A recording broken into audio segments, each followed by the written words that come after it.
Menilai dari langkah frontal PSSI, di putaran 3 kualifikasi Piala Dunia 2026 nanti timnas Indonesia full pemain Eropa. Bahkan untuk pesaingnya, Bahrain yang segrup dengan Indonesia merasa timnas Indonesia full pemain Eropa ini terlalu frontal.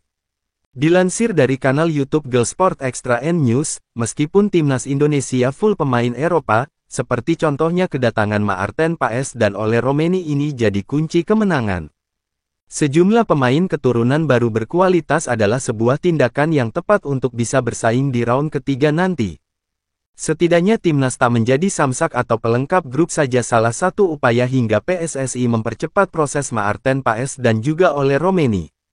Apa yang dilakukan Indonesia ini terlalu frontal.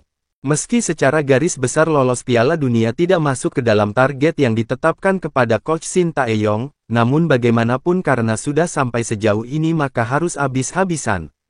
Dan salah satu cara yang dilakukan tadi menambah kekuatan tim secara keseluruhan terutama dari pemain diaspora, apalagi Indonesia tergabung di grup C, grup yang dianggap sebagai grup tersulit. Hal itu tak terlepas dari keberadaan Jepang, Australia dan Arab Saudi yang merupakan langganan Piala Dunia. Kemudian Bahrain dan Cina yang dianggap sebagai kuda hitam. Serta Indonesia yang di atas kertas cuma dianggap sebagai underdog, meski begitu tak bisa dipungkiri jika nama Indonesia memang menjadi salah satu tim yang banyak mendapatkan sorotan. Hal itu tak terlepas dari perkembangan tim Garuda yang secara umum serta kebijakan naturalisasi yang dilakukan. Sementara itu jika melihat manuver yang dilakukan oleh PSI jelas membuat calon lawan Indonesia di round ketiga mulai mewaspadai kekuatan baru mereka.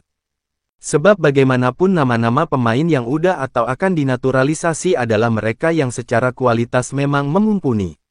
Di antaranya Tom Haye, Sandy Walsh, Sain Patinama, Kelvin Verdong, Ragnar Oratmangon, Jay Izas dan Jordi Amat adalah pemain yang secara jam terbang terbilang oke di Eropa.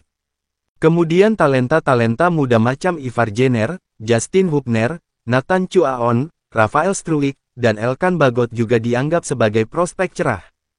Belum lagi pemain-pemain yang sedang dalam proses seperti Ole Romeni, Kevin Dix, Michael Gesser, dan Rods, Tristan Guijer dan Maarten Paes juga dianggap punya kemampuan dan pengalaman menarik.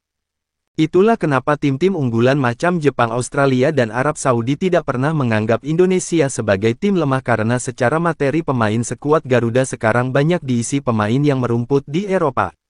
Bahkan jika Maarten Paes dan Ole Romeni bergabung, Indonesia akan diperkuat 100% pemain dari pakai Eropa.